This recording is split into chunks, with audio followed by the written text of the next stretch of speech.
Disclaimer, this episode of That BJ Show has discussions of suicide and mental health awareness. If these topics concern you or if you need help, you can find some contact details for those Australian helplines on the screen or in the description of this episode. We aim to bring a positive outlook on these topics, so we encourage you to listen in and enjoy the episode.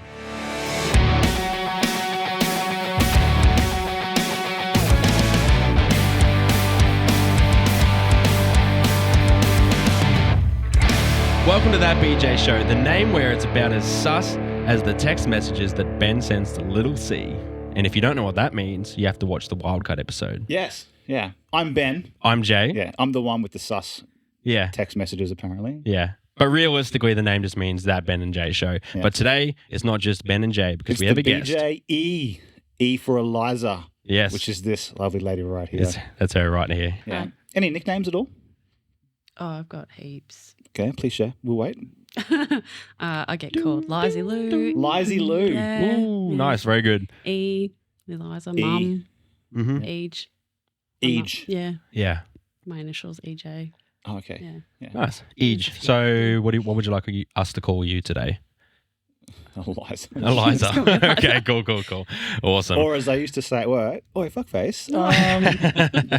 Yeah. I used to work with Eliza. Yeah, So, yeah. No, that's cool. So actually that's a really good segue straight into what we're going to talk about today because... Yeah, you like that? That was pretty smooth, wasn't it? Yeah, everyone would like to know who is Eliza. So how do you two know each other? We used to work in pathology at the hospital together. Oh, yeah. And then as we both moved around the various different parts of the hospital, we were always annoying each other. Yeah. Sounds like you. Yeah. It does, actually. Yeah, he's pretty annoying. Yeah. He is? It's hard to train. Yeah. It's like an old Pretty dog. much. Yeah. Can't But he take was it good. He was actually really good. He Oh, was yeah. really good in pathology. Oh, that's I pretty was, good. wasn't I? Yeah. What did you do in pathology? Oh my God, what was the name of this? I can't even remember what we used to do there. Specimen reception, Yes, processing specimens. samples. So we got to hold all the very interesting body fluids and body parts. And Oh, yeah. yeah. So good. Okay, so then, you guys met back in pathology at the hospital. Yeah. What do you do now, if you don't mind me asking? Sorry. Oh, okay, you go. You're right. No, You're right. Go. Not you, Dick. No. Sorry. Eliza, you were looking right at me. So I was like, you must want me to answer. Sorry, Eliza. You go. So as Ben said, we both bounced around to the hospital, but I bounced back to working for pathology. So I now work in the mortuary at the hospital. Nice. Okay, cool. Yeah. So you're working with a lot of dead people's bodies and parts and... So technically I do administration stuff. Yeah. But I have had involvement with bodies and... Okay. Yeah. I've seen a few. Yeah, that's fair enough. So what's that like working in that sort of environment? I mean, obviously, if you're doing admin, you're not always there with the body parts and the bodies and all that sort of stuff. What's it like in your position that you do work in? So what I do is, it's actually quite a complex situation. So our hospital mortuary is very different to some of the ones around the region and within the state. So we are known as a hybrid mortuary. So we take on the hospital cases, so people who die within the hospital of all ages. And then we also take on the coronial cases. So people who pass away in the community will come to us dependent on their situation. And we also receive bodies from within the state as well. Oh, wow. So it's actually not just Townsville. No. Wow. Okay. No. And we are a very small team at the moment. So we all have to, personality-wise, it's a very good team. Yeah. We're all working well together and we've all had history of working together before as well. Good. So that's helpful. Very good. But yeah, it's no 2 days are the same. It's actually quite busy with what I do, as well as what the mortuary assistants do. Yeah. But yeah, it's exciting. It's quiet though. It is quiet? Yeah, it is quiet. As in a quiet environment? It is a quiet environment. Okay, I was going to ask you if there is any element of like you can make it fun at work, because obviously being the environment that it is. No, come on, mate. It's not like Weekend at Bernie's or anything. Do you know what? That's actually quite funny because the pathologist that I work with, she references Weekend at Bernie's quite a lot. Yeah. How so? Right. Like how real that movie could potentially be. Yeah, well, having, Obviously not, you know, but, you can yeah. see when people come in, sometimes a lot of the time they're in their own clothing. Yeah. This is the community cases, that is, Mhm. not the hospital cases. They're generally in a shroud, like Yeah. no clothes and stuff. But when they come in, like there was a case that we've had that she had said this particular person looked really good and looked fine, and you just look like he looked like he was asleep.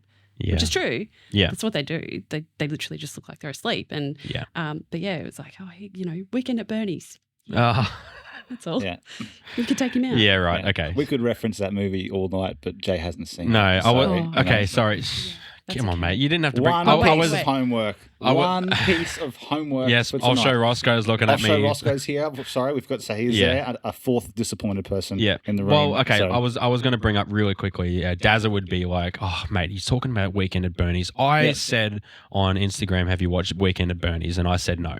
And then so he was probably thinking, "Oh, this fuckhead's talking about Yeah. Weekend at Bernie's," and he has no idea what we're talking about. Yeah. So anyway, It's all right. but I do get the reference because, like I said to Dazza, I have watched How I Met Your Mother, Yeah, right. That's all right then. and Weekend at Barney's is close enough. Okay, yep. That's all right then. Yeah. All right, cool. All right, so that's interesting. So you can make it a little bit fun, right? Yeah. In your environment with the people that you have. Yeah, and then because we deal with a lot of different hospital staff as well that come in, and funeral directors, and Yeah. liaising with people, you definitely have like your little quips here and there. Like when someone says, "Where do you work?" and you say, I say I work at the mortuary, and they're like, "Oh yeah, everyone's dying to get in there." Yes, they are, literally. It's Or the yeah, dead center of the hospital. It is, you know. and Yeah. oh, it's really cold in there. Obviously, Yeah. it is. Yeah. I have, But it actually really is really cold. I have been down there myself too, even though I've never officially worked in there, and it's Yeah. a very interesting vibe. Mm-hmm. Totally different to what I thought a mortuary would look like. Yeah. Yeah, Probably because I've watched too many horror movies, and I had, I guess, an element of what I thought a mortuary would look like. Right. It's not like the horror movies. Yeah, or Yeah. like Good Doctor or any of the NCIS and all Yeah. those sorts of Yeah. shows as well. Yeah. You would have a stigma about what it's actually like. Yeah. Yeah, So there's can you actually tell us, apart from obviously the fact that you just told us, you can have a bit of a fun environment sometimes. Can you, for all the listeners out there and for us to understand, or for me at least to understand, what other parts of working at the mortuary is like with the environment? So So it's, how different is it from an NCIS show? okay, so it's basically like a big cold room with storage. Mhm. There's racking, and all of the bodies get put on a tray. Yeah. Inside the fridges. Yeah. We also have freezers for patients who are, extended stays or don't have family. There's a whole process around that. But there's Yeah. a freezer, which is, I think, it's a big freezer. Yeah. And it's all multiple doors. So it's kind of like, to be polite about it, but, the bottle shop, Like Mm. you bottle walk into a fridge Mhm. room, it's Yep. it's like that, but the fridges are just contained. Yeah. So it's just a big cold room, Yeah, yeah, basically. yeah. And then there's Yeah. 2 theatres that we have that they perform the autopsies in. Mhm. It's Yeah. very bright too, yeah, it from is. memory. Yeah, It's it is. incredibly It is. bright from what I thought it would be. It's Mm. very light. We have been known to toot my own horn here, but it's not me. But our mortuary, in comparison to other mortuaries around, we have been told that ours is one of the better in Okay. Yeah. that people have been to, facility wise. Yeah, Nice. yeah. That's really good. We got body lifters that are you don't have to do any manual handling tasks. It's Yeah. great. Yeah. Cool. That's nice to It's- hear it's that fascinating. it is Like fascinating. when you think about what a mortuary means, everything about that is sort of like, it's quite a like if you actually just sat and thought about working in a mortuary or whatever, it's quite an interesting topic to. Yeah, it's not all You know, observation gallery where yeah. everyone just sits around and watches Yeah. bodies being, having their procedures done or anything like that. It's a very clinical environment. It's a very Yeah. clean environment, and you don't necessarily just see bodies lying around. Yeah. It's- Yeah. They're Yeah. all put away. It's Oh, not for sure. I would imagine it'd be very professional. Yeah. Yeah. Yeah. Okay. Cool. And sterile. So Yeah, there's a Yeah. there's a smell. yeah. There's a It's smell. a good I can smell. It's a imagine. good smell. Yeah, it's not a bad It's a clean smell. Yeah. It's not. Yeah. There's Yeah. well. No. except No. Fair enough. sometimes. except when it's not. Okay, and so just for me to understand and for others to understand as well, you said mortuary. Is morgue is that just a short word of mortuary? To be honest, I don't actually know the difference between don't a know? mortuary and a morgue. I feel that they are one and the same. Okay, so if from now on we were just to say morgue, is that easier, or are you normally like used to saying mortuary? I usually say mortuary. Okay, fair enough. No, just thought I'd clear that up, just in case if anyone didn't understand. That's actually an interesting question, though. I'm not too sure. Yeah. Yeah. No, it's Mortuary okay. sounds very professional, Yeah, I good. think. Like morgue just sounds like... No, it sounds Aussie. Morbid, yeah. Yeah, Yeah. because I've heard it as both ways, right? Yeah. Okay, fair enough. Fair Good enough. question. Yeah, I don't actually okay. know the answer to that either. No. Morgue or mortuary. Mm-hmm. We'll Okay. Google it. Yeah, yeah, fair enough. So, and you must get a lot of different like, how would you? So, would you classify them as patients? Is that the word you describe Yeah. the people that come in as obviously dead bodies? Correct. Patients? Everyone's a patient. Okay, cool. Yeah. Because obviously every person, whether deceased or alive, is still a patient. It's still a person, so they still matter. Yeah. You must get a lot of patients come in of all sorts of different types. And I know that today we were going to talk a lot about the more serious side of things as well, like mental health and suicide and stuff like that. Obviously, you probably see a lot of that sort of stuff come in, those sorts of people come in. I apologize. Yeah. Yeah, we do. So there is, to try and remove the stigma from this situation. Yeah. So there are quite a few people that take their own lives and die by suicide. That's not the bulk of the majority of the clientele that we see. We do see patients who... What was most interesting to me, I think, not that there are statistics on this that I'm aware of, but the mode that people choose to take their own life. And then, there's a lot of information that I am exposed to that a lot of people don't know, that, people will have questions, Jim down the street hanged himself. I don't know if I could say that, but, Jim down the street died by suicide, and that was his mode, but it's not the most common. Yeah. Yeah, that was probably the most eye-opening thing for me, was the difference. My idea of, when you talk about suicide and suicide prevention and people being vulnerable and the methods and the way that, we have our own thought processes that we would think, I'd probably do it this way if I were to do it. Yeah.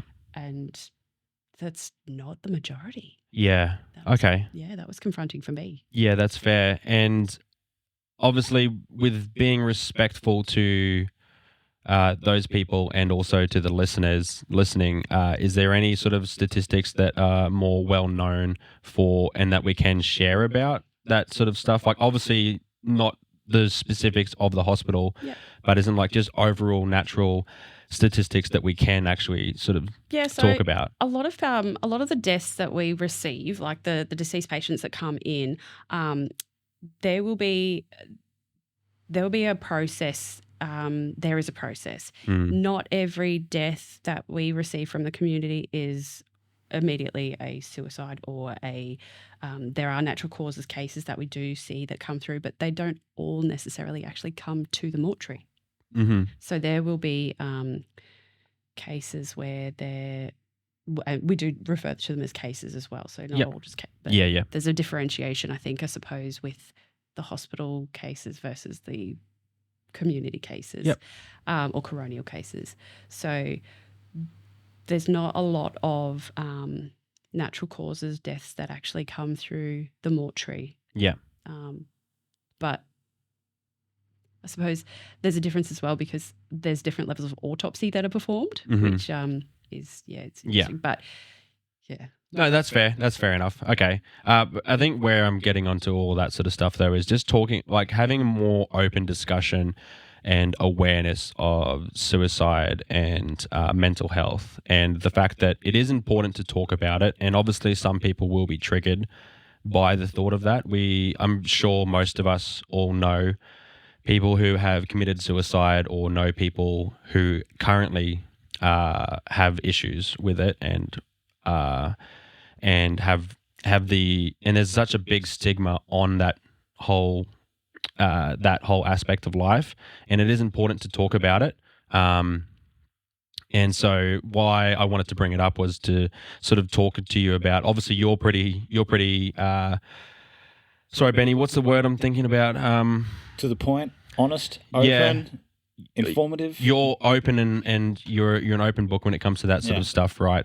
From what I can gather. And you have a lot of, so from what I've gathered in our pre-show discussion is that you care about mental health. I do, yes. So I have been a mental health patient myself. Mm-hmm. I've also worked in the mental health setting as well. So I went through a very messy divorce situation, separating from my ex-husband, and I ended up putting myself into a private facility for 4 weeks to learn coping mechanisms and how to basically deal with life every day.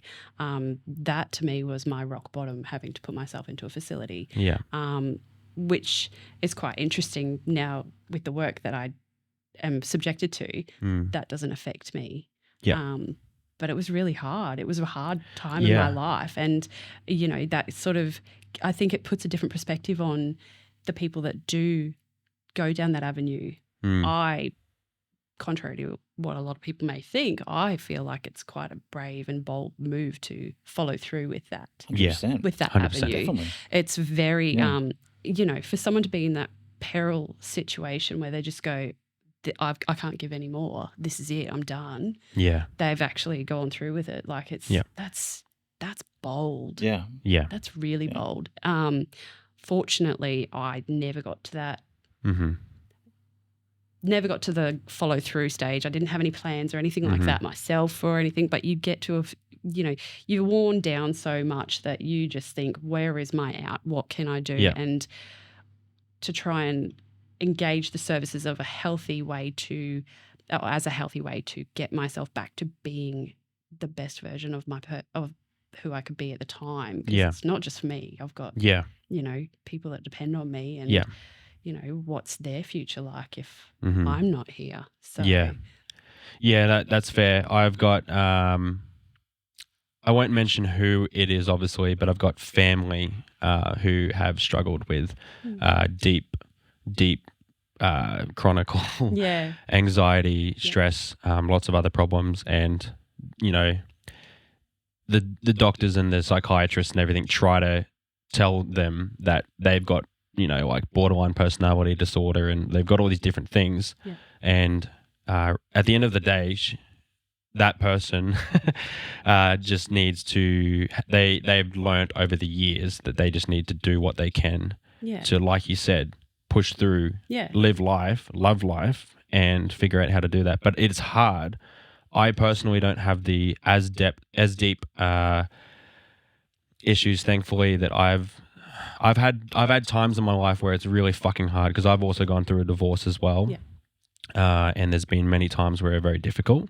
But like you, I've never ever got to that point where it's thankfully where I've thought that deep about it, because I know that I do have people that depend on me. I have my daughter, I have my family that love me, and so for me that's always been my grounding point. But I also understand that some people don't have that, and that's really hard. That's right. If you don't mind me asking, when you went through all of that sort of stuff, did you have many family members or friends around you that either knew about the situation that you were going through or were able to support you? Yes. So my now partner was very much in my corner and supportive of me going through that process. Who was also involved with the whole process for when I separated from my ex-husband, and he was very helpful and very, you know, just having that end of day conversation when you are going through these motions of where am I, what do I do? I've seen the psychiatrist today and I've gone to what I referred to as adult daycare, like colouring in sessions and stuff, like and the colour therapy, and it was interesting to see the difference between myself and other inpatients as well. But as with regard to family support, yes and no. Mm-hmm. So I will say I was very grateful for the support that my ex-husband had at the time for me to go forth and put myself through this, 4-week situation. Yeah. But that's about as far as it went. We were still trying to work out our dynamics with, we've got kids involved and external influences with family opinions and thoughts on what they felt we should be doing and what I should be doing. And it was a bit of a minefield to work our way through. Yeah. But, it came out of it very clear with what I needed for my future to set me up, what was going to put me back on a path to being me, what was fulfilling for me, what my long-term goals would be, and to become myself again, really. Yeah. Yeah, 100%. Yeah. Learning all of the tools, you do your CPD. CPD? Is it CPD? I can't remember anyway, there's all different tools that you learn and processing, because I just wasn't I wasn't coping. There was a lot of guilt and a lot of things that I hadn't dealt with, a lot of things that I just shelved from before my marriage broke down. Yeah. There was a lot, to unpack, and it all just came to a head. And I was really grateful that I had that time away. And even with work, I took leave from work to be able to go and do this as well. Mm-hmm. And fortunately, our boss was, supportive of my journey to getting back to being me, because people could just see I wasn't myself anymore. And Yeah, that's really good that you had that support. That's the question I was going to ask is, if you didn't have that support, how was that if you didn't have the support? But I'm glad you did have the support, because I know people who do go through really shit times in their life like this, and whether they go forward through a mental health program at a private facility or however they choose to go through any other sort of mental health plan. Some people don't have the people, or even if they do have the people, some people choose not to reach out to them to help because it's fucking hard. It is. It really is. I've always been the kind of person that doesn't ask for help. Like when it came to even with my kids, I'm like, no, it's all right. I'll do everything for them because that's my role as their mum to be there and do everything for them. That's the view I have. I know a lot of people are very relaxed and are able to just, oh no, well such and such has offered to take you here and they'll pick you up and they'll do that. But I feel that there's a responsibility on my part personally to ensure that my kids are doing, anyways. But so I was never that kind of person that was always like, oh, I need help. I've never been that person. I'm always happy to help others. But I always put myself last. Okay. Yeah, I get that. I'm mostly, I get that from my experience because I'm a very stubborn person as well. I have ADHD, and so I'm always like, no, I've got this. I'll figure this shit out because I have to. And I got put into the deep end quite early in my life, so I figured everything out myself, which does make it hard when you get to shit times because you're just like, you have people around you saying they want to help you, but you're like, I would love your help. Yeah. It's trying to let people in. Yeah. It's opening up those doors and sharing. I think we're all too scared to share what's really going on. Yeah. So in saying that, what do you think the biggest tip from your personal experience? Obviously we're not health professionals in this. We're not trained in psychology. We're just three average people talking about mental health. From your experience, what have you learnt and what is the most important so for me, thing for mental health? Yeah, so I found, a lot of people do need to be medicated. Don't be afraid to have the conversation with your GP. Yep. That was my first protocol, was going to my GP and saying, hey, look, I don't feel great. This is what is going on in my life. I need help. So I had depression when I was a teenager and just started out on generic medication at the time, and it's not a one shoe fits all sort of situation. But I would say definitely talk to people. Mm. Starting the conversation is the hardest thing. Yeah. And opening up and being vulnerable. Yeah. That's the hardest part for all of it. Like, yeah, no one really knows what's actually going on. We are very good at masking things. And these are things that I have also picked up because my oldest daughter also has ADHD. Yeah. And she's got some mental health issues of her own. And, and I think because of the experience that I have had, I've learned some of the tools that I can help guide her. Like, it's complex, it's hard, especially being a parent as well, watching your child go through such trauma themselves when we've been through trauma, you know. But I think just the little conversations starters, like, and little conversations with people, like going for a coffee and just saying, hey, I need to spill my guts. I need to share this right now because this is making me feel really big things, and getting that reassurance that it's okay. Yeah. You're allowed to feel the big feels. Yeah, for sure. And express those big feels too. Yeah, for sure. Yeah. Okay, that's great. So, the biggest tip is for the people that do struggle with mental health and suicidal ideation, all that sort of stuff, all the thoughts about that sort of thing. The biggest tip for those people is just go and talk to somebody. Yeah. If that's the first step you can have, just talking to somebody, you would say that's probably the biggest thing. Like even calling up those, you know, the reach out lines, call them because you don't see a person on the other side of that. Yeah. And okay. if you want to have those faceless conversations, you need to have that reassurance from someone who is a trained professional at the end of the day as well. Yeah. But and we are very fortunate. We do have some really good facilities and at our fingertips essentially here. You can look things up. Right. You can chat online with people, you know. Yeah. But just reach out. It's hard. Yeah. It was probably the hardest thing I had done in quite a long time. Yeah. But yeah, definitely just reach out. And it could just be, you know, sending a friend a message and saying, hey, do you have 5 minutes to chat? Yeah, that's right. And then the other side of that story too is all the people that have people come to them and say, hey, I've got issues, I've got problems, or whatever it is. Anyone who's not used to talking to people about mental health issues, what sort of tips would you give to those people? The ones that just listen? Yeah, the ones who listen to people. And especially if they don't, because if obviously not everyone is empathetic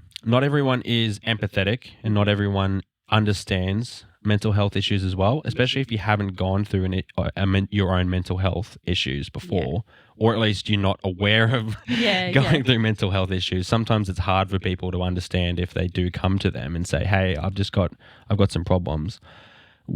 So what sort of advice would you give to those people that are the listeners? I have a friend who's a really close friend actually, and they are my sounding board at times, and they are the type of person that will just listen but won't divulge their problems because they feel the impact of what my situation is, and they are like, oh, they just sit there, you know. And I find that with them,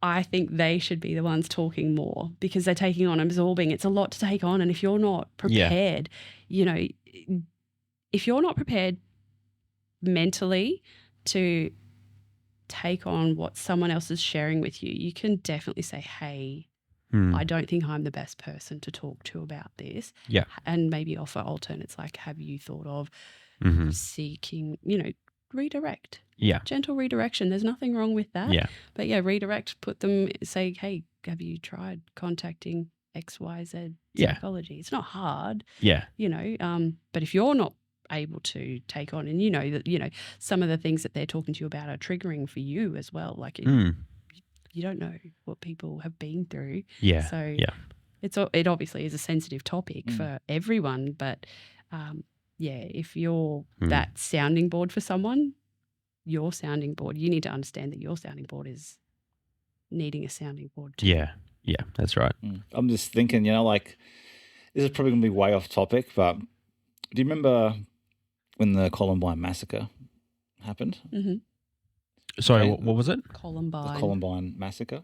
Which one was that one? The one over in the States about School 20 years ago. shooting. Yeah. Okay, The combine. yeah, Yeah, so- okay. Yeah, I was had to think about that for a second. Yeah, Go on. the media, there was a lot of like media speculation around at the time of, what caused it and rah, rah, rah. And Marilyn Manson, the artist, was basically blamed as some lyrics of his songs were found like scribbled in one of the diaries of one of the students that brought the guns to school. Mm. Yeah. So a heap of people were trying to interview him afterwards and basically put the blame on him. And there's a really famous clip in the Michael Moore documentary called Bowling for Columbine. Yeah. I think it's Michael Moore himself says, all these people are blaming you for this. If you could say anything to these kids, who obviously killed themselves on the day so that they couldn't really talk afterwards. But if you could say anything to these kids, what would you say to them? And it's a really well-known response he had to that. And he says, I wouldn't say anything. I'd listen. And that's what no one did. Yeah. So, Yeah. and that saying has always stuck with me forever since I've seen that doco 20 years ago. Like, Brilliant. sometimes people feel they have to say things just to be heard. Others feel they have to say things to engage. Yeah. But most of the time, like just listening and saying nothing can be Yeah. enough for some people. Yeah. So, For sure. really interesting doco. Way off topic, but that particular that's- line makes perfect sense. 100% it thing, makes yeah. sense. Yeah. Yeah. That's such a good tip though for anyone. Even just that even goes into like a whole bunch of different topics too, whether it's relationships, parenting, all that sort of stuff, where it's everyone always feels like they need to just say something because they need to fix a problem. Yeah. But sometimes you just need to listen and actually empathize with the person Yeah. rather than give advice. Yeah. Yeah. So I actually there's a quote that I've seen that has been offered up as like a relationship advice thing that's and I think it's a very good anecdote that do you want me to provide solutions or do you want me to listen? Yeah. Do That's you need me perfect. to help Yeah. you Yeah. find the root of this problem or to fix this problem or do you Yeah. just need me to listen? A lot of the time I just like my partner to just listen. Yeah. Yeah. I don't need the help 100%. fixing, but Yeah. I adapt that in a lot of Yeah. my life, really. Mm. So, No, fair enough. And then that's really important for when it comes to parenting, especially because it's especially with kids. Yeah. You know what it's like with kids. So how old are your kids? Just for everyone to know. Yeah, so my oldest is 16. I have a 16-year-old stepdaughter as well. Yep. And I also have a 14-year-old son and a 9-year-old daughter. Okay, so a 16-year-old daughter, 16-year-old stepdaughter, 14-year-old son, and a 9-year-old Yeah, daughter. Okay, cool. Yeah, parenting, and you said you're divorced, right? Yes. So if you don't mind me asking a little bit about that, so how hard? So did you have the 3? Yep, so my 3 kids have the same dad. Yep. They're all from my marriage. Yep. And then my stepdaughter is my partner, my Yep. now partner's daughter. We collectively call them our children Yes, together, so yeah. blended family. Yes. But yeah, parenting is hard. Yeah, I was going to say, did you have to solo parent for any part of that? Yes. Yeah. I look at my situation. So I do have a partner. Mhm. He works away Monday to Friday. Yeah. So we have his daughter on weekends when we have my children as well. My children I have week about with my ex-husband. Yeah. So I'm fortunate because a lot of people don't have that break. I don't want to call it a break, but, Yeah, but they okay. also don't have their kids locally. Mhm. So I'm very lucky that my children are here with me and they're, Yeah. so, but we do week about and One was in 1 week on, 1 week off? on, 1 week Okay, off. yep. Yeah, with my kids and their dad, and Yeah. with my stepdaughter, we have her pretty much every weekend. Yeah, just the weekends. Yeah, because okay. he's away. Yeah. Monday to Friday. Okay, fair enough. Yeah. Fair enough. So when I do have my kids on my week, it's solo parenting. Yeah, I was going to say, Hardcore yeah. solo parenting. It is tough. Yeah, and 2 of the kids are in high school now. Yeah, that's Well, correct. Yeah. Yeah, Well, sorry. 3 including of them. three including the stepchild, Yeah. sorry. And then the other one's obviously getting pretty close to yeah. Oh, she was. ish. She's so funny. She at the beginning of this year, she's like, "Oh, it's only 3 years until I get to go to high school." And then Yay. my son, she was like, he's going to ride to school with me and show me where to go. And I was like, know that that'll happen. But Yeah. she's already got aspirations and designs on wanting to be at high school. I'm like, let's get through primary school first. Yep. Yeah. My 5.5-year-old daughter has said to me so many times recently, she's like, Daddy, when am I going to be an adult? And I'm like, oh. Yeah. It's a trap.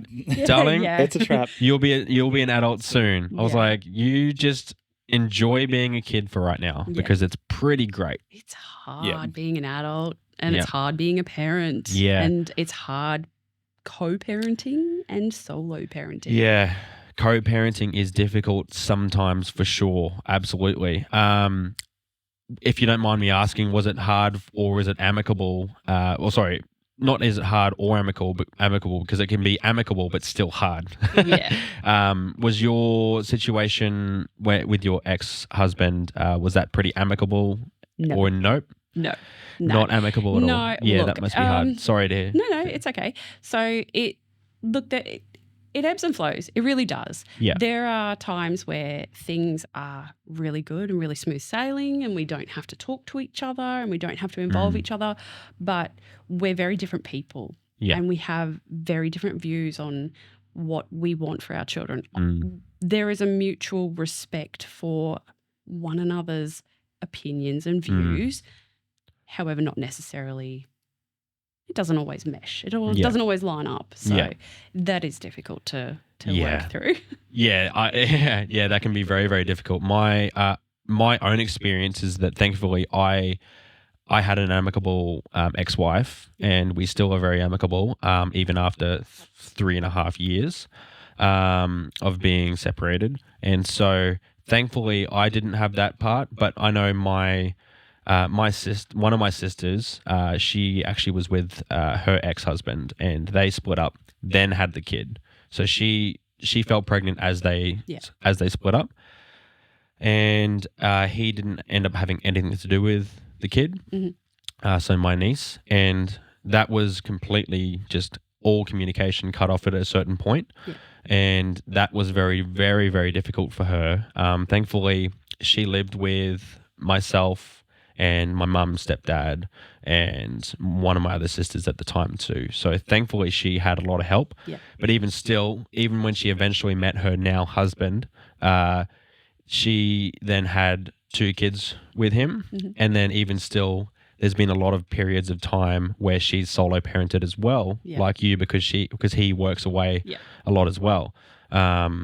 And so that is, she's sort of told me a little bit a few times, sometimes snarkily, because I complained about me solo parenting, and she's like, you have no fucking idea.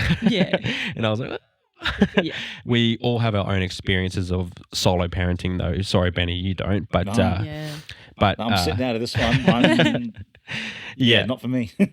But it can be hard, and it's nice to know that there are other parents out there who struggle with it as well. You've got the personalities that are very different. I look at it as being outweighed. I'm literally outweighed 3-1. So, especially teenagers. Mate, my daughter, it's very true when they say, you've raised yourself. Like, she is all me. And that's not necessarily a bad thing. But I look at her and I'm like, what have I done? But no, they're great kids, and it's not easy for them either when you are solo parenting. Because you don't have that other person to help you out with the basic tasks, like, oh, can you just pick up Jim from school? Or you can't do that. You've got to do it, or they've got to find their own way. It's not easy. That's fair enough. But in saying that, taking this on a slightly lightened sort of mood, there is benefit sometimes when you are solo parenting. Like, for example, you said you don't want to say that we have a break. But at the same time, that break is actually pretty cool. It's hard to think about it sometimes. It took me a little while to accept the fact that it was okay, because for me, and I obviously only have 1 kid, so it's very different to having 3 kids. But 4 kids for you, obviously with the stepchild, I get that. I apologize for that. But for me, even I remember it took me a while because I was like, I have my daughter 3 nights a week, and then my ex has her 4 nights a week. So it's 3 on, 4 off, constantly every single week. So it's the same days every single week. Yeah. And for me, I realized at the start it was so hard to accept the fact that I was having a break from my daughter, because it feels bad, because you're like, oh, now I don't like you feel great when you get to spend the time with your daughter the days you have them, because it's you have full attention on them. Yeah. But you also have full attention on them. Yes. In the way that it's like it's full on, because it's just you and your kids. And so you have no one else to help you. You have no one else to help cook dinner. You have no one else to help clean the house. You have no one else to go out to the shops if you need something. If you need to go to the shops when you have your kids and they're not old enough to leave them at home, then guess what? That kid's getting in the car with you and they're going to the shops with you. Yeah, it's all just drag and go. Yeah. Yeah. Whereas obviously when you have a partner, you can just say, hey, babe, I just need to go out to the shops real quick. Can you watch the kids? Yeah. Or you don't even say that. You just say, I'm going out to the shops. See ya. Yeah. And so that's hard. But then obviously when it does come into the time off period, then you're like, kid free for 4 days. Yeah, it's like, what am I going to do with myself? I don't do anything now, but when these periods started happening, I was like, how am I going to occupy my time? Like, I still, like, you miss the kids when they're not there. Like, you miss them. You're like, oh, I wish they were here to maybe wash the dishes for me, because like it's hard. Like, you are in this little lost space because you're so used to having this hustle and bustle around you. Yeah. With these people that occupy your time, and every core being that, every part of your core being is like, I'm going to make sure that this is great for the week that we're together. Yeah, yeah. And then it's like, silence, what do? I'm alone with my thoughts. I get that. I totally get that. I personally look at it like, when I was struggling, I had to think about it as, okay, I've got my daughter for the 3 days that I have her. And then I thought the days that I don't have her, when I miss her, I think it's fine, because she's actually in the best place she can be, because she's with her mum. And if she's not with her mum, then she's with me. Yeah. And so no matter which house she's in the best place that she can be, because she's at her parents' house. Yeah. That's a really good way of looking at it. Yeah. So like if you go through those periods of time where you miss your kids, I think it's always nice to take comfort in the fact that, one, it shouldn't always be about you. As hard as that is, because sometimes it's hard to not be selfish with your kids, because you just love them so much. Yes. But at the same time, if you do feel that sadness of, oh, I don't have my kids this week, or I don't have them these days, at least they're with their other parent. Yeah, that's right. Yeah. Yeah. Yeah. It is. Yeah. As you say, it's not a break, but it's a welcome reprieve at times. You just some weeks are stressful, some weeks are not. And yeah. I've definitely worked through that guilt of not having my kids around and doing things without them, and then make sure that we do stuff with them. Yeah. Balance it out. And you get really rad presents off them too, sometimes too. Like, I'll never experience that, but hey, if I had sometimes kids, it'd be like, well, at least I get presents for Christmas and birthdays now. Yeah. Sometimes. My daughter Ella said to me the other day, she got me something little, and I said, oh, thank you so much for that present. That's so lovely of you to get it. Obviously, my ex-wife bought it for me, obviously, but she bought it apparently. Yeah. And I said to her, oh, I love getting presents. She's like, you like getting presents, do you, Daddy? And I was like, yeah, you probably wouldn't know, because Daddy never gets any. Yeah. Unfortunately, it's different to kids, because obviously kids, I spoil the shit out of my daughter at Christmas and her birthday. So, and so does my mum, my parents, or, my family, and so does her mum and their parents as well. So kids just draw the worst drawings and go, here you go. It's like, oh, that's beautiful.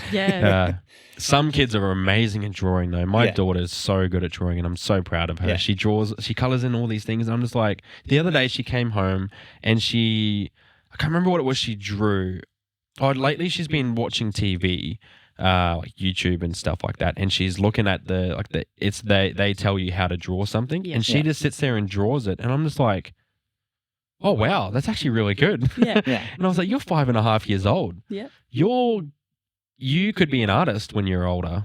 It's a good age to start implementing those things. I was very lucky. My children are artistic. That's good. Because of their paternal grandmother. Like, she is an artist. Yeah. So it's a funny point that you bring up with Ella and her drawing. Yeah, it's a great age for them to be harnessing that. So be honest, you two. How long do you keep a drawing before you throw it? Oh, I take photos, and then it's like, if it's on the fridge, I've got a photo, and that's all that matters. Like, some of the things, like the really good standout stuff, you keep for a month. You just move it around. I've got drawers at home that have random pieces of paper, and I'm just not ready to part ways with them personally yet. But all right. So percentage-wise, how many would you been all throw of it? Yeah.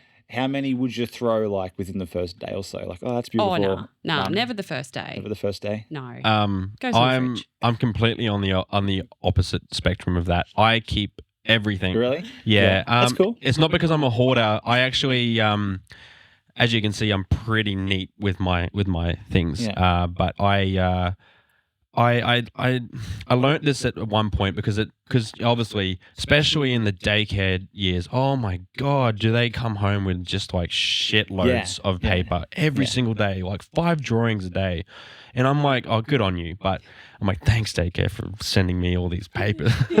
But I learned, I was like, oh shit, no, she's actually progressing. And I was like, you know what? It'd be really cool one day it's a cool thought to think that one day when she's old enough and she's had like 10 years worth of drawings, if I've stored them all in a big box for her, one, I could do something really cool and creative myself because I'm a very creative person and an artistic person. So I thought maybe either do something like when I have my own house, I could make a room for her, and on the floor put all of her papers on the floor and then epoxy resin the floor.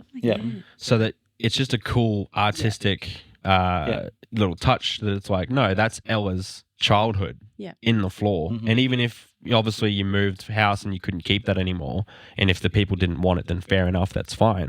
But to me, that was still special enough to know that was my daughter's drawings for 10 years, laid in something. And even if it got ripped up one day, just even knowing that I was able to provide that for her would be so cool. Or either that or make some other sort of like artistic, like 3D model, something out of all the paper.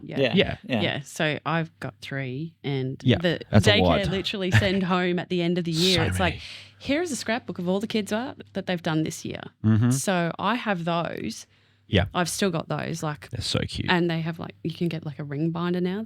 Well, it's been a while since my youngest was in daycare, but they would send home a ring binder and you just flip through and you see from the beginning. And then because my youngest went to the same centre from pretty much, I think she was about 5 months old when she started, all the way to primary school. Oh, that's cool. They had compiled photos of her and pictures and things like adorable. that. Yeah. So I love that. And we got that with her graduation. So I do keep the main things. Like I've got ribbons from swimming carnivals and sports carnivals and things like that. The things that are like the big ticket moments. But I've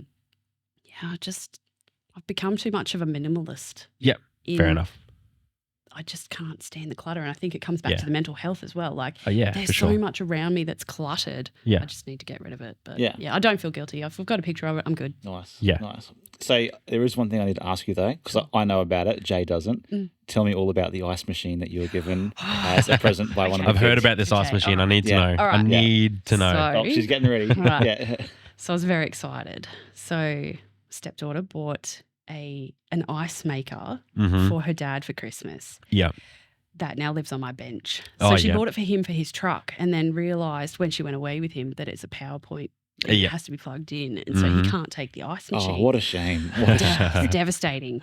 Devastating. So I've got this ice machine Hell yeah. on my bench. So what you do is, it's very exciting. You turn it on at the wall. It's got 2 settings. It can be big ice cubes. Well, they're not actually cubes. They're more like a little dome. So you can have a large one or a small one. Oh, yeah. Oh, Instant ice. instant ice. That's so good. Yeah, right. It takes I think it's about 7 minutes, and you have got Wow. 6 pieces of ice. And Wait, it just so fills up. It sucks it up. You fill it up with water. Yeah. You pour it into the bottom of the reservoir, and it just pulls the water up the top. Yeah. And then it sits these prongs into the water, and it freezes onto the, like an air conditioner, Yeah, or like a yeah. fridge refrigerant thing. So they and the ice cubes form on that. But then the fancy thing is, it's got this little paddle, so Yeah. it drops them off. So it must heat this thing up to drop the ice pieces off, Hell yeah. and it falls into the little crate, and then there's a little basket that sits in there, and so you can just leave it for hours, and it's just going to keep making ice. Yeah. But it's like endless ice. So does it store the ice as well? Or can you just have ice ready to go if you just want to go on? If you're making drinks for you and your friends or something like that, can you have like a drawer of ice or? Well, see, I put it into the freezer there. I Okay. have an ice thing in my freezer that Yeah. fill up, like a container in my freezer. You can. I accidentally left it on. I left it on. I'll admit to that. I left it on. Yeah. I went out for a little while, and I'd left it on. And it was just making ice. So because it just melts inside this thing, it just keeps repeating, rinse and repeat. So it just keeps making ice until you turn it off. Right. It's so exciting. I was going to say it sounds like the Lamborghini of ice makers, but then you said you can't leave it on. So Well, you can leave it on. I left it on for hours, and it still just kept making ice. And because everything just melts and it sits in the reservoir. That's still cool. It just keeps making that's awesome. ice. Yeah, the longer it's left on, it doesn't produce more ice. Yeah. It produces the same amount. ice. Oh, that's Same so ice. cool. That's Yeah, so cool. the new rap name. Yeah, it's very Same Same ice. ice. That reminds me of a question that this sort of question should be in like a wildcard episode or something, but we're going to have it right here because we can. Okay. Yeah. What sort of device makes your life easier or just more fun because you have it? So for example, obviously the ice maker is pretty cool. The Yeah. ice maker. That makes it awesome. But like, what other sort of kitchen device would you have that just makes your life so much easier? Benny, come on board. You give it to me. Can you think of something? This is a little insider trick to a wildcard episode, by the way. So if you haven't watched a wildcard episode, please go and have yourself a favor. Go and watch it. I'm just thinking about all the things I do for meal prep. Yeah. To make meal prep easier. Mm-hmm. I don't actually know. Obviously, a self-cleaning A bit- fry a pan bit- or something. you sound like me. Yeah, I know. A self-cleaning fry pan. Something where I can cook and not do dishes. Yep. Okay. You know? That would be pretty But cool. I'm sure the non-stick pans are sort of the closest thing you might get. Right. Anyway. Okay. Something that requires me to do as little work as possible in the kitchen while producing maximal outcome. Yeah. Yeah. Yeah. I thought you were going to say, I thought one of you were going to say something like air fryer. Oh, mate, air fryer all day, every day. Yeah. Like getting kids ready for school for their lunches in the morning Yeah. and stuff. Like I can pop in nuggets Oh, if they want nuggets. Nuggets. Spring rolls. so good. Nuggets, spring rolls. I buy little quiches. I just load it in. Chicken tenders to make wraps. Yeah. Bacon. Yeah. I know someone yummy. that cooks they cooked a whole pork roast in there. Yeah. Right? Like I'm not about that. Like I'll roast a roast in the Yeah. oven. But yeah, convenience. Quick in the morning, straight up. So Kids good. are like, yep, fresh chicken tenders for the wraps and stuff. They're chicken all tenders. over it. Yeah, they're all over it. Anything that is like pies, it's just convenience. So I'm convenient. all for the convenience. Yeah. So this ice maker, it's the tits. Yeah. It's the best. It's the tits. I Especially like North it. Queensland. Oh, yeah. You know what? And that probably brings another aspect to, kids Yeah. and things that they do, nuances. But the fridge, the water, I've got a water dispenser on my fridge. I don't have a plumbed fridge, but I have a water dispenser. Yeah. This is like a real mum thing to say. It's like your dad yeah. with a light switch. Yeah. Fill the water. Yeah. Fill the water. Please refill that water thing Yeah. because that drives me mental. That drives me spare. Yeah. So now I'm like, oh, well, I don't care. I've got ice maker. I'll make my ice and I'll have my cold water from the tap. And I'll Exactly. just do it that way. Yeah. That's Let's move out. that's like what that's saying. It's like, tell me you have kids without telling me you have kids. Look at the 100%. fridge and there's like an empty water container. Empty popper packets. Yeah. Half drunk drinks. Yep. Half frozen drinks sitting in the freezer. Like Yeah. I buy them like a Yeah. slushie or something and they just put it back in the freezer. I'm like, you Yeah. can't eat that. Yeah. It's not the Yeah. same. Food wrappers just left on the bench or food smeared on the table. I mean, you obviously Yeah. have older kids now, so you probably don't deal with it as Oh no, cups. Cups go missing. cups. Yeah. Cups and teaspoons. Yeah. Teaspoons. Teaspoons. Yeah. Because they take yogurts or custards or whatever. Yeah. Teaspoons.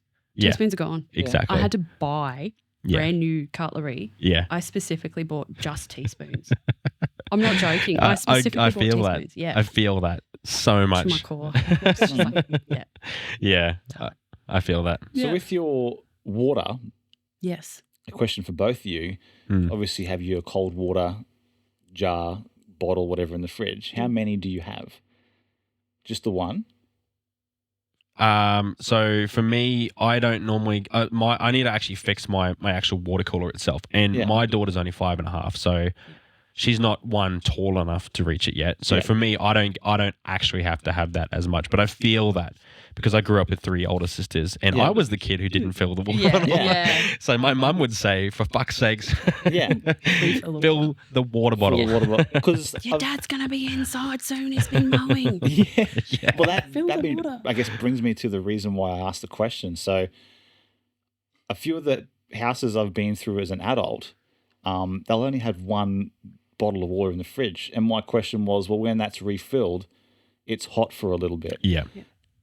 My mum and dad, when we were kids, there were always two in Yeah. the fridge door. 100%. The one closest to the slide of the door was the one you drink out of. Yeah. When you fill it up, you move the other one to the slide Yeah. and you replace the one Exactly. behind it. And that was just how we knew the water jug system worked in the Yeah. fridge, you know? Yeah. I don't get the people that only have one water jug in their fridge because Yeah. it's going to be at least an hour or two from Yeah. filling up to being cold again. What if you need to drink? Yeah. I don't get it. Unless But, you hey, unless you sure. have a system and it's like for certain you're not going to go through 5.5 liters of water in a day, or for you would Yeah. sometimes. because you've got a lot of kids. But for me, if my fridge was actually working because I actually got off my ass and fixed it. Yeah. Anyway, I personally would know I wouldn't go through 5.5 liters of that water per day because I'm drinking like 4 liters of water outside of the house all day. Yeah. So what I would do is I would use that water during the day and then just at the end of the night fill it Fill up. it up again. And then I know the next day I've got cold water. Cold water. Yeah. Yeah. Or if I couldn't do that, quick tip is to have if you have a refillable one in the fridge, then get a big jug of cold water in the fridge that you'd never touch. You only use that to fill up the one in the fridge. That's really clever, actually. I do have a jug that may Yeah. or may not have been relocated from a local watering hole that we used to just have in my old refrigerator. Yeah. And that was everyone just had the water. But that was when my kids were small. Yeah. That's a really good tip. I might Yeah. have to implement that. Yeah. We haven't gotten to the tip of the week No, yet but- because we're not quite at the end yet. But Brings Just me a to bonus tip. question I need to ask. ask it away. Have you guys ever done a runner from a restaurant without paying the bill? No. Not on purpose. Or just stealing cutlery and stuff? Yep. Yeah. All right. I've done a runner. No, never on purpose because I just Yeah. I'm too much of a nice guy. Yeah, I I've feel done- bad. I've done a runner once. I've Ooh, never. what did you do? So Yeah, tell us. it wasn't my idea. Yeah, So about it wasn't your idea. it wasn't my idea. That's how all lies start. It was. I want to say it was like 14 years ago or something. My girlfriend at the time, it was her mum's idea, right? Not even kidding. Yeah. True story. Okay. So we were out somewhere in Townsville here, and it was a Saturday night, and it was just super busy. hmm I was there, my partner was there, her mum was there, and there were 1 or 2 other people there too. I can't really remember. They might have been like cousins or something. But we ordered. I won't say the name of the place in case they start tracking us down. But I feel like because there's a it was- statute of it was- limitations on things like this. yeah, it was that busy that like an hour after we ordered, we still hadn't received our meals. Man. When we did receive them, I think like 1 or 2 things were wrong. So all of us were just pretty Yeah. over it by that Okay. point. I think we didn't get to eat till like 8:30, 9 o'clock or something. Right. So when the time came, like we were all finished, the mum was just like, fuck it, let's just leave. And I was like a young kid at that point, and I'm like, Yeah. like it felt really bad. Like it felt like I was going to get arrested. I was like, no. She was like, no, I'm Yeah. over this. We're not doing it. So we went out the back and went to Yeah. the car, and that was it. Yeah. Okay. So that was So the one time That was you the did one it. time. And how did you feel? You feel bad. I felt bad. You felt bad. Okay. At the time, I thought, someone's losing a lot of money, because there were 5 of us. Like I said, Yeah. there was me, my partner, her mum, and 2 other people that I can't remember. But there was like 5 main meals and entrees and everything that we just done a run. Oh, so it was a restaurant where you ordered the food, but then you normally pay at the end. Yeah, you go up the front, Right, and okay. pay at the end. Oh, okay. You went straight out the back. So sort of like Cactus Jack's. It was Like Cactus- It was in Townsville somewhere. It that's wasn't all I'll Cactus say. Jack's though. It wasn't Cactus No, Jack's. No, but it was one like where you that. had a back entry. Like that. and Yeah, a few. okay, fair enough. Yeah, yeah. But yeah, that was my Yeah. exposure to the old eat and run, and it Yeah. was my partner's mum's idea. I haven't done Fair that, enough. but I have taken cutlery, like a good steak knife. I've done that. I have, I'll admit. What Townsville hasn't really? You know what I mean? I think every house. I've done that, Well, but Jay hasn't. I'm Obviously, too nice. so- I can't steal stuff. I feel bad. I have actually. I've walked out of. Speaking about kids, Yeah. I've walked out of Woolworths several times with my daughter. Just had a chocolate milk, and I walked out, and I'm like, Ella, you took that and you didn't pay for it. You can't do that. So I went back in and we paid for that one chocolate milk, because I'm like, you can't steal stuff. That's not nice. you know, it's funny because I've never done that. I've never left the supermarket without paying for something. But I think that's because I've actually worked in a supermarket and I've been that person. I will admit, my girlfriend's going to laugh if she listens to this. When I worked at a supermarket, I'd not long had my first child, so you know, nothing bothers me at that point. You know, you can front up, and I've just got this. I'm going to go you. But there was a lady who worked. She was in her work clothes. Was actually a security guard in her work uniform, and she was reading a magazine. And I'm like, "Are you going to pay for that? That's stealing. That's stealing knowledge. That's stealing the content of you're shoplifting." And she was like, "No, I'm not." I'm like, "You need to go pay for that." And like, look, there was maybe an incident with a manager involved. He told me to go and chastise this lady, right? So, Yeah. But I was like, you're actually taking the information from that. You are shoplifting. If you don't pay for that and you put that back down, like, it's not a try before you buy. Yeah. This is a weekly edition that you're currently thumbing through. Oof. Yeah. Like, you know, and she was, How look, dare if you look? If she was How only dare there you for look like at the paper? yeah, and look, if she was only there for like a minute or so and just flicking through, you know, we've all done that, but she stood there. At least it's not as sus as like some 16-year-old sitting in a news agency flicking through like a, The you know, sealed section. Yeah. Like a hustler or something. Yeah. Remember the days when you actually used to have proper like porno magazines in news agencies? Yeah. Offshore Or Roscoe Minimart. probably know. I remember there was a mini mart around the corner from where I lived at one of my houses as a child. Yeah. And they had, you know, the little black flap at the in front, but you knew that it was, but it was a blackout thing, and Yeah, you just, Roscoe knows. Yeah. you just Yeah, okay. like, I know that what you was mean. the naughty section, and Yeah. and you'd just be like, oh, don't let you know, the lady behind the counter who's probably selling cigarettes to 10-year-olds. That's, you know, she Yeah. doesn't care. Yeah, as Everyone long as sort she of has makes a a sale. flick through. Yeah. you And know, she's but- just sitting there like, what are you doing, kid? yeah, it's like, I'm in here for my 20-cent packet of fads. Go away, you know. Oh, remember those days back? Oh, you're bringing me. This is like a proper wild card feel now. It's just Oh, like, imagine love you're it. like, oh, it's just a pack of fads today. You sure don't want to porno Oh, with that? Yeah, or a big boss. like Yeah. upsell. Remember the two day- hustlers for the Yeah, price of exactly, one. You know yeah. what I mean? Remember Yeah. the days? No, bringing it back to innocence. Come on, man. Yeah. Remember the days we used to walk down to this corner shop, and you used to get a packet of lollies for like $1, Yeah. and it was so full of lollies. you- Oh, those are the days. Do you know what the days really were? Like back Yeah, in the day, yeah. you'd take 10 cents to one of those lolly machines Oh, and you get the yeah. little square coloured chewing gum. Oh, Yeah. so good. Come on, man. Bubblegum. Eliza and I have 10 years on you. Amazing. Oh, dude. No, I know exactly. It's so good. Back Okay. in the days, yeah. Like, Yeah, we back were, in the we were- days- we were 20. you You know know, what I back in mean? the 10 years ago. When you were talking about cutting and running from the restaurant, Yeah. it just made me think of, you know, taking pizza from Pizza Hut. You'd take a lunchbox at the all-you-can-eat. Oh, the Oh, all-you-can-eat yeah. Pizza And you- Huts. yeah, like, I yeah. definitely felt guilty, but I would take pizza and put it in a lunchbox Oh, and take it 100%. home. Yeah. Any buffet. You just like, Yeah. I'm just going to get an extra container full here. Yeah. I'm paying for all you Can't can say- eat. Yeah, that's right. This is all I can eat right now. I'm taking some for the road. Do you remember when CD burners first came out? Yep. So Yeah. I was in high school at the time, and obviously we got like friends trading CDs and everything. But because we never got the covers, so many of us used to go into Sanity and all those places and flog the covers. Yeah. So it looked legit in our CD rack, Yeah. but you pull it open, it's like written on. Yeah. I know exactly what So you mean. yeah, we flogged so many CD covers from Sanity. There was Virgin Music, Into Music, I think was the Wow, one. yeah. Into Music and Stockies. Yep. Shit. Yeah. Pet Sounds.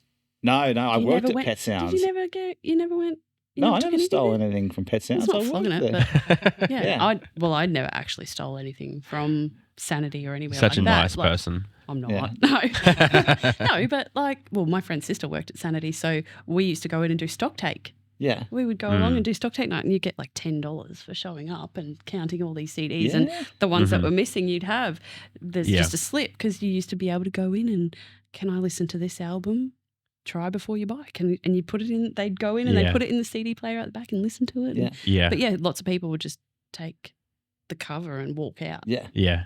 The whole Oh, case, yeah, though. that's Benny. Guilty. Yeah, that's yeah. you. Yeah. Yeah, right. Oh, that's You're the reason that our economy's through the roof. Thanks, Ben. Possibly. oh man. Talking about that sort of stuff just makes me think about, when you said, remember when CD burners first came out? So many people don't even know what that is. And that's not even old. You talk about like floppy disks, man. Remember floppy disks? 3.5-inch floppy Yeah. disk. Yeah. Dial-up internet. I remember Those dial-up. were the days. And you Making your own ringtone on a Nokia. Yeah. yes. Oh, that was so good. Yeah. I loved doing that. It's funny though, like we used to make and record our own ringtones, but now we all keep our phones on silent anyway. Yeah, exactly. Um, What was the funniest ringtone you ever remember making? Do you remember making a really funny one? I definitely made them off. You look them up on the internet, kind of like looking up tabs for playing guitar stuff, and you have to learn how to do it. I never really did that, but I did get duped by buying one off the TV. Oh, right. Yeah, you had to call up and you would put in your details, and it's like charged your phone, your house phone. Yep. Because people didn't have, not a lot of people have landlines now, but Yeah. you would charge back to your landline for you to get this ringtone. So I don't know. I think there might have been like a No Doubt song that I might have had as a ringtone at once upon a time. Yeah. But that's how I got that. Oh, fair enough. Yeah. Benny, you have any? I you can can't remember. I remember the pages in the magazines where you'd like input, like we'd send like a code to a number, and it would somehow send it back to you or something. Yeah. Yeah. I know what you're talking about. But I can't remember much ringtones that I bought. Yeah. Would have been like a Metallica or something. Yeah. It would have been a Metallica ringtone. Yeah. Yeah. Dun, dun, dun, dun. Yeah. Like MSN Messenger is another one. Do you remember MSN Putting Messenger? lyrics on Yeah, your oh, status. dude. Yeah. Putting lyrics Messenger, on your status. And MSN. That was the OG way of expressing yourself. It Like was. your username or your display name. Yeah. All the lyrics Is you were listening listening to this song right now. Like that was a Yeah. thing. Yeah. Oh, great. MSN, those were the Yeah. days. I miss it. That was simple. It was. ASL. Yeah. Wow. ASL. Oh my Yes. God. Yeah. But the funny thing is talking about dial-up internet. When you came back home and you wanted to chat with your friends on MSN, you'd have to disconnect the landline Yeah. to actually use MSN. And I remember coming back home from school when I was at school, because I did homeschool a lot of the years. Yeah. But and I came back home and I unplugged the phone, and all you can hear is that. Yeah. Yeah. All the Chewbacca noises Yeah. and everything. Yeah. And then my mum would be like, "Son, are you going on the internet again?" Yeah. I have a question though, Yeah. actually. Did you guys ever have like conference calls with your friends? Like you have a 3-way chat on a landline? I did, yeah. You Yeah. dialed one and then you Yeah. had to press a few numbers Yeah. to dial the Yeah. other person in. Yeah. Yeah, I've done that a few Yeah. times. Yeah. Or Yeah, like I remember that. 1-800 reverse people? Yeah. Yeah. Like if you were out, you'd dial on the phone. Yes, yeah. So you get it for 1-800 free well, not free, but you get it. So if you needed to call someone else, Yeah, yeah. It's like, then it's charged on their yeah, line. that's right. Yeah. Yeah. Like a Yeah. yeah. I And see. yeah. Or there was that one where, you get 5 seconds to like talk, like, "Hey, Mum, it's me. I need you to accept this phone call." Blah, blah, blah, Yeah, blah. yeah. And then she would be able to like press yes or no. Yeah. Yep. Yeah. Yeah. Star 10 hash when you'd find the phone number that didn't. Yeah. That just called you. You missed a call. Mhm. Star That 10 is hash. that's just Bringing it back. unlocked a memory. Star 10 It hash. has. It has. It Yeah. has. So if anyone out there has any of these memories, Yeah. please comment, share, and put all the different emails and all that sort of stuff to let us know all the interesting stories that you have from these different events. So funny. Especially the MSN Messenger. Good. There's one close friend I still got from the old MSN days, and her and I used to chat on there all the time ages ago, and every now and then the old school days will get brought up, and it will always be like how one of us had a dumb email address or something or other. But just the things you could do back then, like when emoticons first came out, it was the best thing ever, because all of a sudden, instead of doing like the dot and the half bracket, whatever, you could just do now an emoticon, a smiley face, or I don't even think the eggplant emoji was a thing back then. No, it was such an innocent thing. But I remember ASL being used a lot, age, sex, location. Yep. Mm-hmm. That was the first thing you did when you add someone new. It's like, is this person near me? Yeah. To even bother chatting to them. Yep. Yeah. BBS, be back soon. Yeah, exactly. TYL, talk to you later. Yeah, that's so funny. I miss it. Question of the day: what did you use MSN for? Yeah.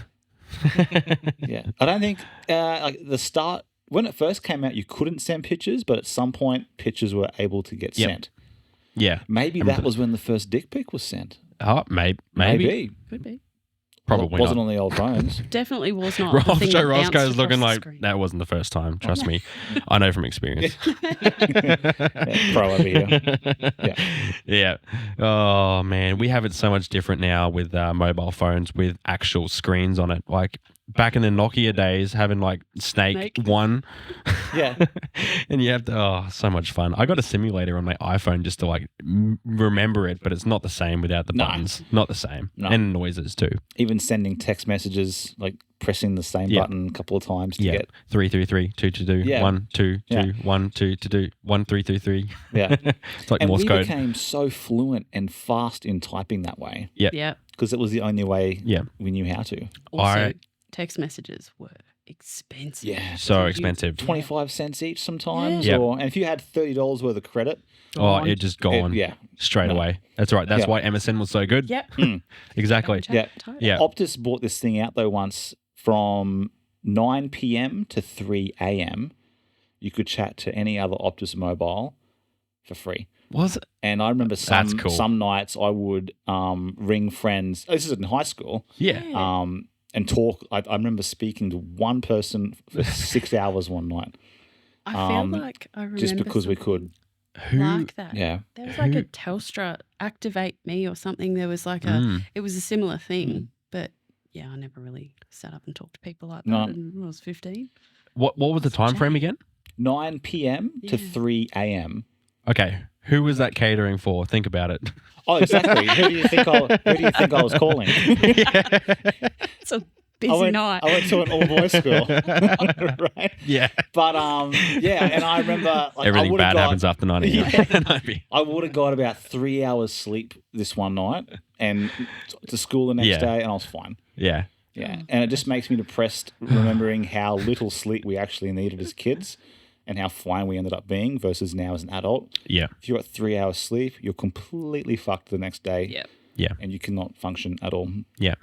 Yep. Yeah. Sleep is very important. Yeah. Very, very important. So all those people out there who try to say, "Oh, it's fine. I can survive off 3 hours of sleep." Okay. Granted, mum, dad, whatever you are, if you go through a period of time where you have to survive, you survive because you have to. But there's a difference between surviving and thriving. Yeah. And sleep is so important. So obviously, listen up, kids. The doctors, when they say you should get 8 hours at least minimum sleep, it's a good idea to get good sleep, especially if you're into the health industry as well. Like working out, sleep is so important for your body to recover. Mm-hmm. Yeah. Yeah. If I could get all the wasted sleep back, I would somehow. Yeah. We should make a song about that. That's actually a good idea. It's not bad. What would you call it? I would call it Give It Back.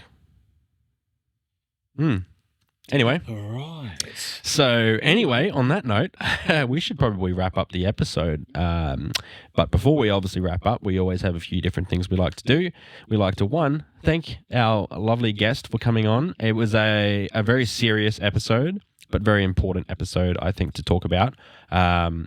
So, and obviously, going back to that topic of suicide and mental health, if you were struggling with that, we definitely encourage you to just talk to someone. And if you are someone who is a listener and somebody comes to you, just remember to sit back, listen, and then if you need to, redirect to people who can help them. That's very important. But then even going on to parenting, hopefully just us talking about parenting and solo parenting, anyone out there who has those sorts of life experiences, hopefully you can get a bit of a laugh out of it, and also a little bit of a knowing that somebody else is going through it as well. So it's always good to listen into other stories of other parents as well. So, and that's the whole reason why we do this podcast, is because we get to share our different life experiences and different perspectives on life with everyone else. And that's important. Yeah. Eliza. Yes, Ben. Tip of the week. Well, we already had a bonus tip. But Fill the fridge water for your mum. She'll love you. You little bastards. Yeah. Fill the fridge water. Yeah, just refill the fridge water. Yeah, just do it. Even as adults. Wait, just fill go to your fridge mum's house water. now and go and fill up her water. She will be wrapped. Yeah. That's, Okay. Stay hydrated, kids. Fair enough. Benny, you should also give us another tip. What can you give us this Before week? you start filming, make sure your fly is up, because mine is down. And I realised a little while ago, and that's why I haven't unfolded my legs That's since. fine. We actually have 3 cameras, remember? We can edit. You could have done it this whole time.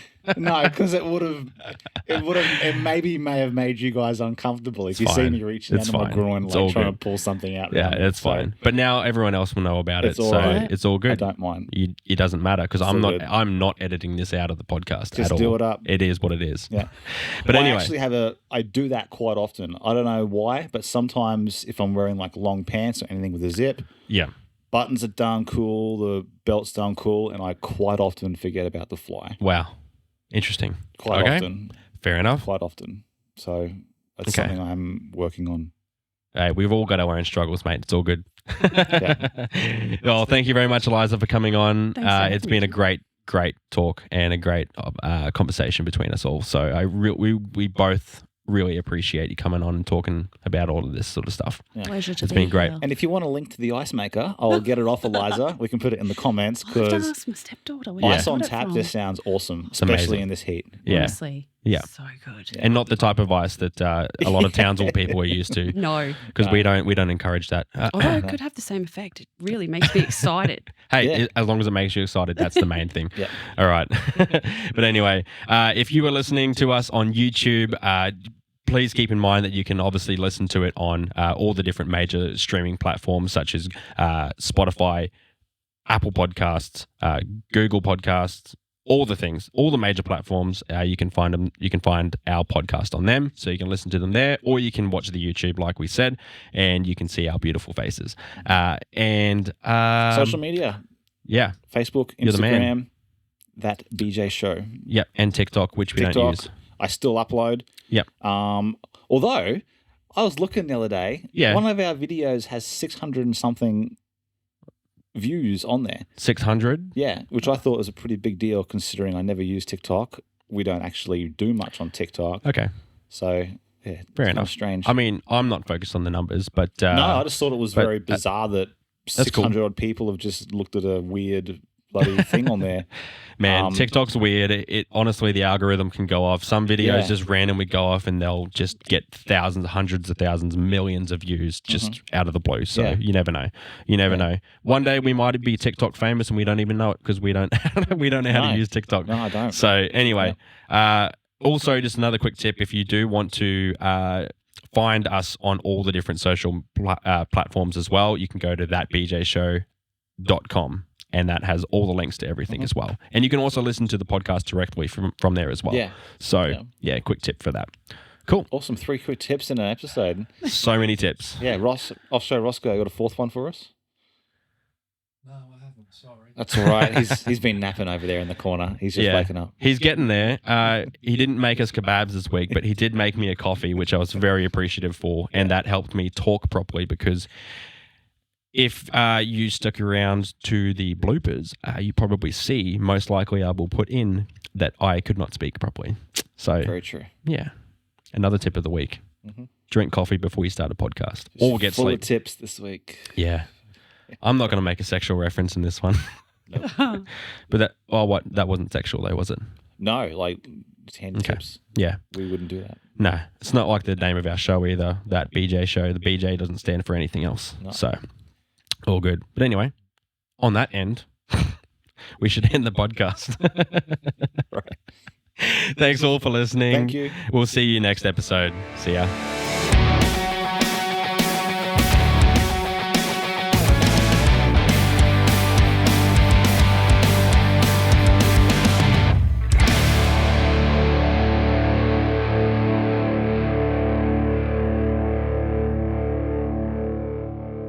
Okay, cool. You got a dirty text message from the missus a couple minutes ago, eh? No, it wasn't that bad. You sure? I'm distracted. What are you wearing? Now I'm distracted. Are you wearing shorts right now? You know what I mean? Jesus. That's right. Eliza and I can go. All right. That's all good. All right, cool. Welcome to That BJ Show. The show. Welcome to That BJ Show. The name where the name is about is the shit name. Jeez. Eliza, do you want to do it? Anyone would think I'm on like fucking shrooms or something, just off my face, and I can't get it straight. What else is in that coffee? Okay, it's fine. Yes. I'm Ben. I'm Jay. Jesus. This is going so well. And this is somebody we don't even know. Yeah. Okay, let's do it again. Sorry. For some reason, I figured that you were going to say I'm I was Ben. waiting for the line.